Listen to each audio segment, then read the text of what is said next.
Commissioner, Whitney is really a unique place, as we've just discussed a little bit earlier, but this place is such a gem for the folks in the neighborhood. It's amazing how well utilized the community and the senior center is. It's very well used, and there are a lot of residents that have been here for a couple of generations, and they really have a lot of love for the Whitney community.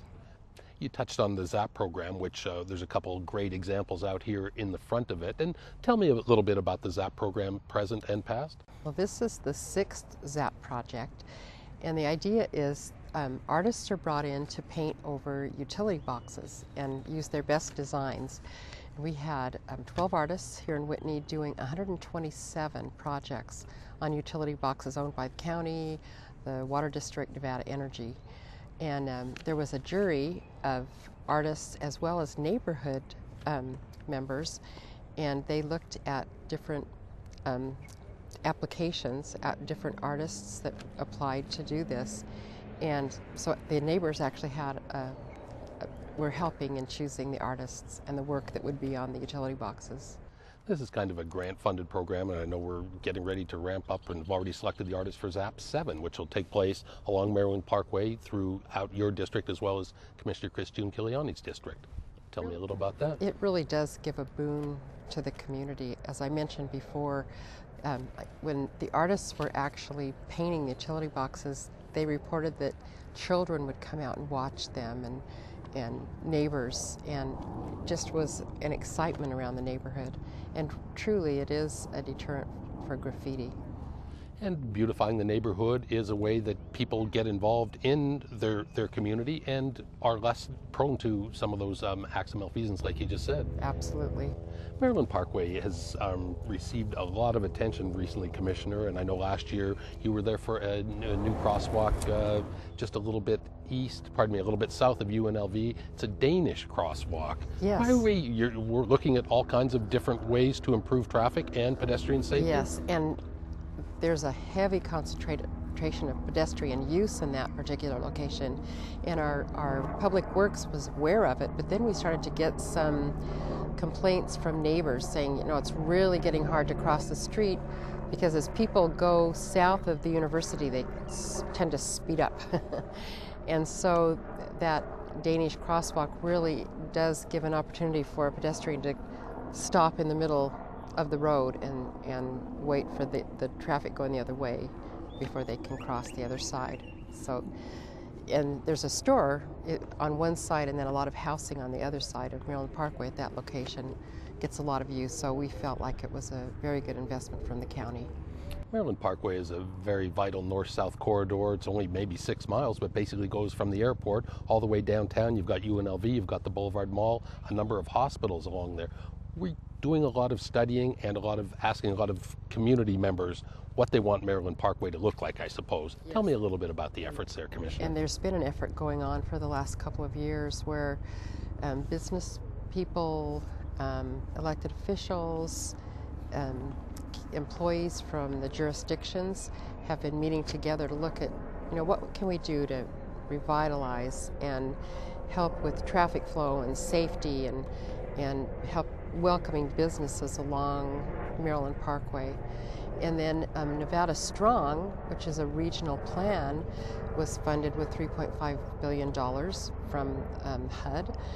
And they identified Maryland Parkway as one of the areas to concentrate on, which was wonderful because this corridor group was meeting and it was just a natural to come together. But it's being looked at, how can we improve transit? 10,000 cars a day go through Maryland Parkway. It's very well used, and like you say, at the airport at the south end, there's a lot of potential for mass transit, so that's being looked at, as well as, how can we help businesses come in? Can the county have an overlay to perhaps give incentives to businesses to come in there? And also around UNLV, we've got an example right now of a businessman that is working with the university, putting a commercial building up that he will share use with UNLV and eventually turn it over to UNLV.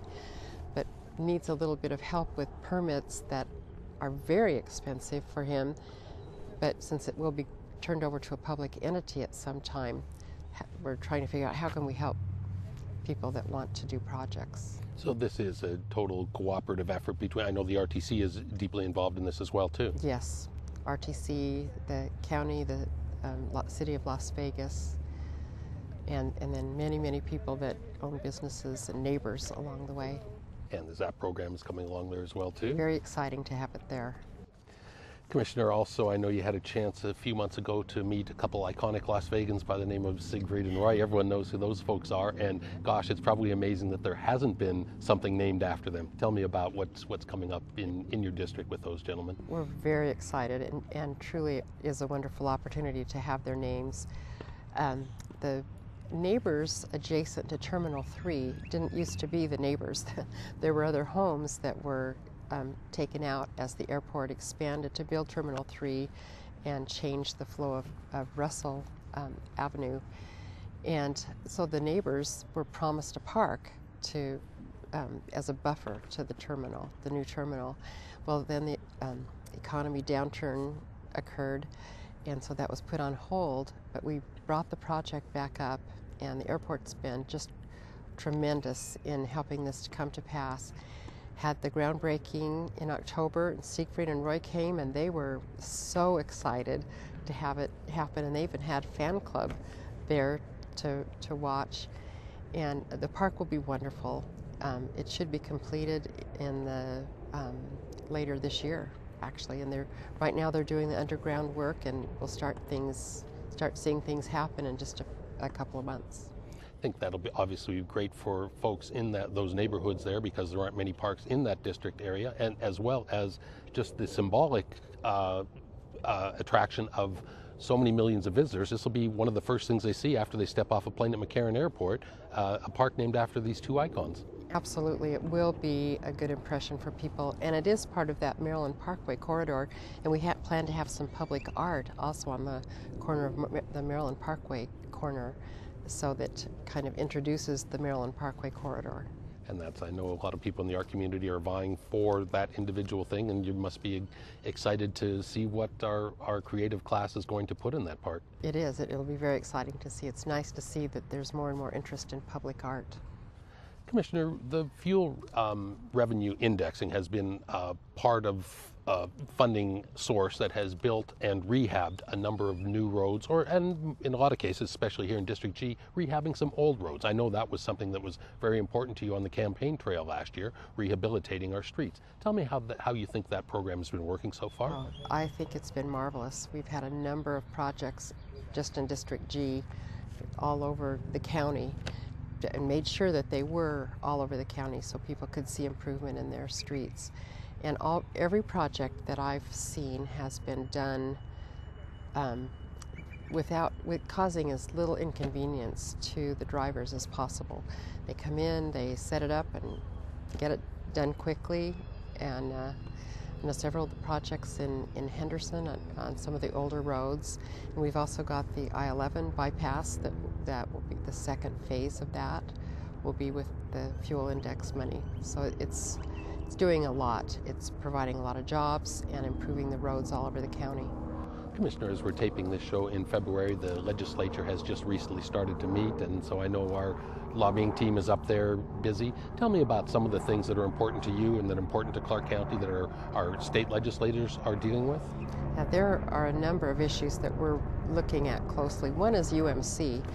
As most everyone knows, UMC is a strain on the county's budget, and yet everyone feels that it's very necessary for our community to care for the indigent. And also its wonderful burn unit and the emergency, the trauma units. It's a treasure in our community. So there are two bills for UMC. One is kind of to level the playing field for UMC. One is patient transfers that looks at the inner workings between the hospitals when they transfer patients. Another one is for the open meeting law to allow some closed meetings for UMC when they deal with competition. If it's information that needs to remain in a closed session so that a competitor wouldn't have an advantage. Because we know that other hospitals do see some of the discussions. In fact, our former CEO said that he himself was involved with another hospital buying a building because they had seen UMC planning to expand in that building. So we want to give UMC a level playing field. So those are two bills that are important to the county. Another's for Child Haven. Right now they're classified as a child care facility, and so this would help differentiate between that in regulating and licensing to differentiate it from just a regular child care facility. A couple other things that we're monitoring are home rule, always an issue at the legislature. It'll be interesting to see. There seems to be more talk about it this time. Anything that the state does not designate to the local jurisdictions, the state has control of it. So, so a lot of people like to see raising revenues, to have local jurisdictions have some ability to raise revenue. And another specific bill asks that the county can go in on private property for graffiti abatement. Because right now, because we're not given that authority by the state, we can't do anything about abandoned properties where there's graffiti. And so this would have the state grant that authority to the local jurisdictions. Wow, there's a lot of important things going up there that affect us back here. And funding overall, looking at state formulas, the tax cap will be discussed. So there's a lot on the plate of our legislators.